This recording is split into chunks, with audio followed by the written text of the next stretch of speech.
ટોપ સ્ટોક્સની વિગત જાણીએ સહયોગી નીરજ અને આરતી પાસેથી. આ બંનેને ગુડ મોર્નિંગ. નીરજ, કયા સ્ટોક્સ ફોકસમાં રાખીશું? જી ગુડ મોર્નિંગ અગેન. અને આજના દિવસે સૌથી પહેલાં તો જે જુલાઈ સિરીઝની નવી શરૂઆત થવા જઈ રહી છે એની અંદર જે 4 નવા સ્ટોકનો એન્ટ્રી થવાની છે એના પર એકવાર નજર કરી લો. 361 વેલ્થ એસેટ મેનેજમેન્ટ કંપનીની અહીંયાથી એક ઉમેરો થશે. આ ઉપરાંત અંબર એન્ટરપ્રાઇઝ, કેફિન ટેક અને પીજીએલ એટલે કે પીજી ઇલેક્ટ્રોપ્લાસ્ટનો ખાસ કરીને સમાવેશ થવાનો છે. એની લોટ સાઇઝના આંકડા તમારી સ્ક્રીન પર છે, એટલે આ 4 સ્ટોક પર નજર રાખજો. આજથી એફએનઓની અંદર આ 4 નવા સ્ટોકની એન્ટ્રી આપણને થવા જઈ રહી છે, એટલે એના પર એક ફોકસ રહેશે. પરંતુ બીજી તરફ પીબી ફિનટેક પર ખાસ કરીને ફોકસ છે, કારણ કે ગઈકાલે આપણે અહીંયા એક બહુ મોટી બ્લોક ડીલ થતી જોવા મળી હતી. તો આ બ્લોક ડીલની વિગતો સામે આવી છે. આલોક બંસલ, આશીષ દહિયાએ બ્લોક ડીલ દ્વારા હિસ્સો વેચ્યો છે. લગભગ 300 કરોડની અંદર આ હિસ્સો વેચ્યો છે, 1821ના ભાવની આજુબાજુ. અને આશીષ દહિયાએ પણ લગભગ 691 કરોડનો અહીંયાથી 619 કરોડનો પોતાનો હિસ્સો વેચ્યો છે, એટલે એના પર એક ધ્યાન રાખીશું. જોકે અહીંયા જેમણે ખરીદદારી કરી છે એમાં HDFC life, ICICI prudential life, ગિસાલો, માસ્ટર ફંડ આ બધાનો એક સમાવેશ થાય છે. એટલે ખાસ કરીને ગઈકાલે આજે ફંડ બ્લોક ડીલ હતી એની ડિટેલ્સ આજે આપણને વધારે આવતી જોવા મળી રહી છે, એટલે એના પર એક ફોકસ ખાસ કરીને રાખીશું.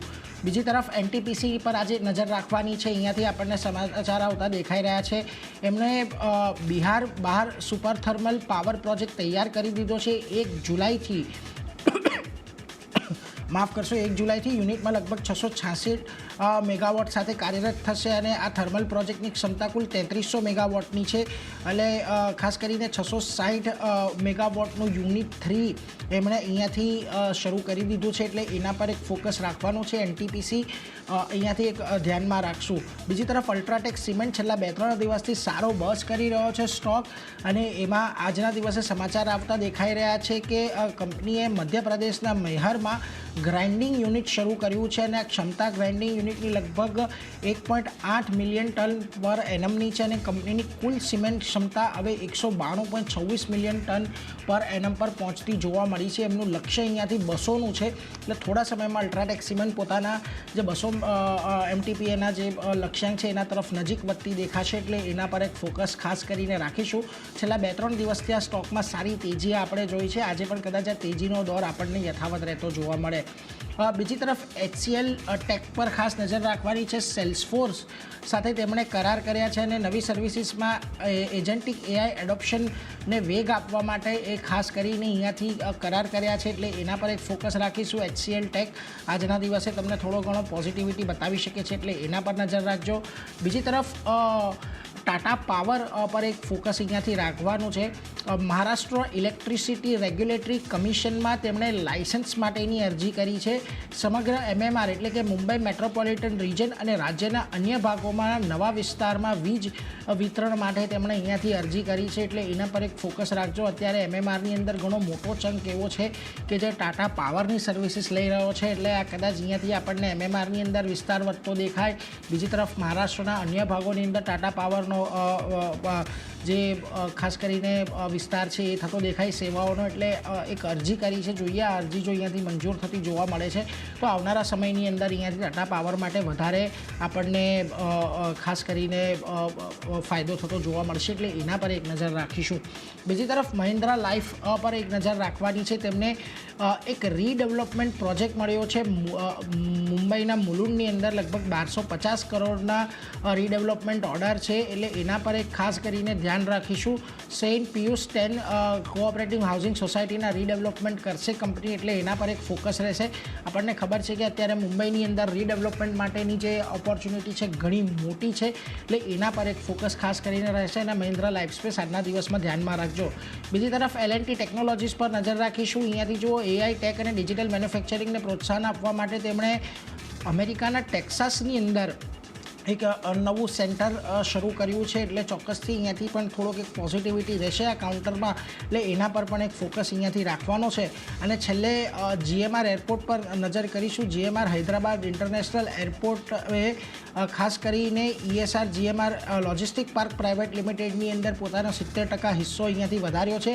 આ બંને GMR એરપોર્ટની સબસિડરી છે. GHEL અને EGL PPL એટલે એ બંને પર એક ખાસ કરીને ધ્યાન રાખજો. પહેલાં 30% હિસ્સો અહીંયાથી ખરીદ્યો હતો, હવે 100%ની સંપૂર્ણ માલિકીની સબસિડરી થઈ ગઈ છે. એટલે એક સબસિડરીએ બીજી સબસિડરીની અંદર અહીંયાથી વધારાનો હિસ્સો લીધો છે અને હવે સંપૂર્ણ માલિકીની સબસિડરી બનાવી છે. એટલે GMR એરપોર્ટ પર પણ ખાસ કરીને ફોકસ અહીંયાથી રાખવાનો રહેશે. એટલે આ બધા સ્ટોક્સ છે જેના પર નજર રાખીશું. FNOના નવા એન્ટ્રન્સ પર તો નજર રહેશે જ, પરંતુ અલ્ટ્રાટેક છે, NTPC છે, ટાટા પાવર છે, ત્યાં જે આપણને કેવી મૂવ આવતી દેખાઈ રહી છે એના પર એક ખાસ ફોકસ રહેશે. પરંતુ આરતી, તમારા લિસ્ટમાં પણ ઘણા બધા સ્ટોક, ખાસ ક્યાં નજર?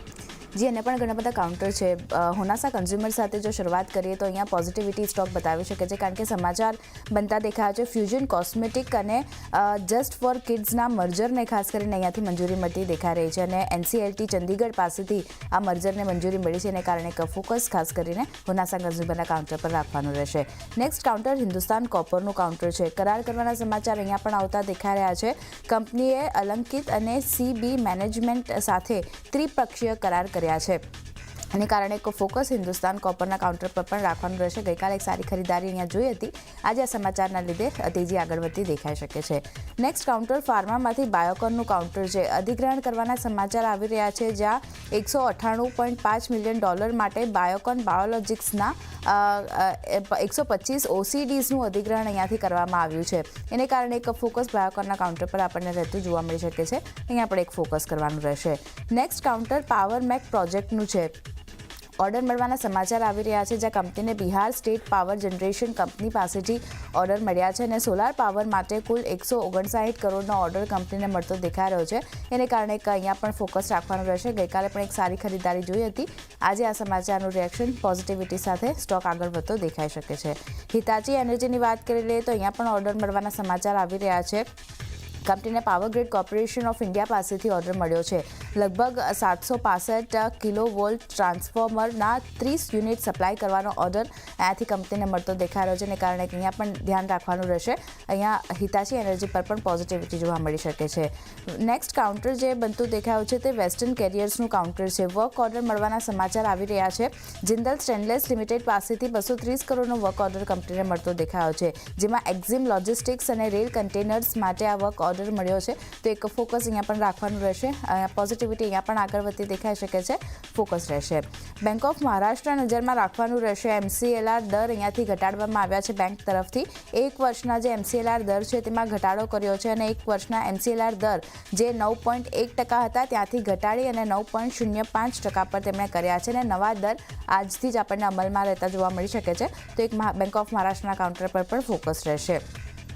કેન્સ ટેકનોલોજી ફોકસમાં રાખવાની રહેશે, કારણ કે નવી સબસિડરી બનાવવાના સમાચાર આવી રહ્યા છે. Cans space technology private limited નામથી નવી સબસિડરી ખાસ કરીને અહીંયાથી કંપની તરફથી બનાવવામાં આવી છે. અને કારણે ફોકસ કેન્સ ટેકનોલોજીના કાઉન્ટર પર પણ રાખવાનું રહેશે. એશિયન પેઇન્ટ્સ ફોકસમાં એટલા માટે રહેશે કારણ કે અહીંયા મેનેજમેન્ટને લઈને અમુક સમાચાર આવતા દેખાઈ રહ્યા છે, જ્યાં કંપનીએ ઉમંગ કુમાર પટેલની નિમણૂક કરી છે. નોન એક્ઝિક્યુટિવ ઇન્ડિપેન્ડન્ટ ડિરેક્ટર પદે તેમની નિયુક્તિ કરવામાં આવી છે. 5 વર્ષ માટે તેમની નિમણૂક કરી છે અને કંપનીએ નોન એક્ઝિક્યુટિવ ડિરેક્ટર પદે આશીષ ચોકસીની ખાસ કરીને નિમણૂક કરી છે. તો આ મેનેજમેન્ટને લઈને જે સમાચાર આવતા દેખાઈ રહ્યા છે, એશિયન પેઇન્ટ્સના કાઉન્ટર પર એક ધ્યાન રાખવાનું રહેશે. પ્રીમિયમ એનર્જીસનું કાઉન્ટર છે. અહીંયા જે સમાચાર બનતા દેખાઈ રહ્યા છે, કંપનીએ હૈદરાબાદમાં 1.2 ગીગાવોલ્ટ ટોપકોન સોલાર સેલ લાઇન કાર્યરત કરી છે અને જેમાં 8.4 ગીગાવોલ્ટ સેલ્સ, 11.1 ગીગાવોલ્ટ મોડ્યુલ્સની ક્ષમતા વધારવાનો લક્ષ્ય પણ કંપની રાખી રહી છે. એને કારણે અહીંયા પણ એક ધ્યાન રાખવાનું રહેશે. આ સમાચારના લીધે આજે તેજી અહીંયા વધતી દેખાઈ શકે છે. અને છેલ્લે અદાની એન્ટરપ્રાઇઝની વાત કરી લઈએ તો કંપનીએ જોઈન્ટ વેન્ચર ACXએ કંપનીની જે જોઈન્ટ વેન્ચર છે ACXએ ખાસ કરીને GRPLમાં પૂર્ણ હિસ્સો 86 કરોડમાં ખરીદ્યો છે અને ACX એટલે કે અદાની કનેક્સ પ્રાઇવેટ લિમિટેડ, જેમાં હિસ્સો ખરીદવામાં આવ્યો છે અને પૂર્ણ હિસ્સો 86 કરોડમાં ખરીદવામાં આવ્યો છે. ઇન્ફ્રા ડેવલપમેન્ટથી જોડાયેલું કામકાજ ખાસ કરીને આ ગ્રેન્થિક રેલ્ટર પ્રાઇવેટ લિમિટેડ જે છે ત્યાંથી કરતી જોવા મળે છે. તો એણે ખાસ કરીને આ ACXમાં સંપૂર્ણ હિસ્સો ખરીદ્યો છે અને કારણે ફોકસ અહીંયા પણ રાખવાનું રહેશે. અદાની એન્ટરપ્રાઇઝના કાઉન્ટર પર નજર રાખવાની રહેશે. તો ચાંદની ઘણા બધા કાઉન્ટર છે જે નીરજે જણાવ્યા, મેં જણાવ્યા, બધા ફોકસમાં રહેશે. જી, બધા સ્ટોક સાથે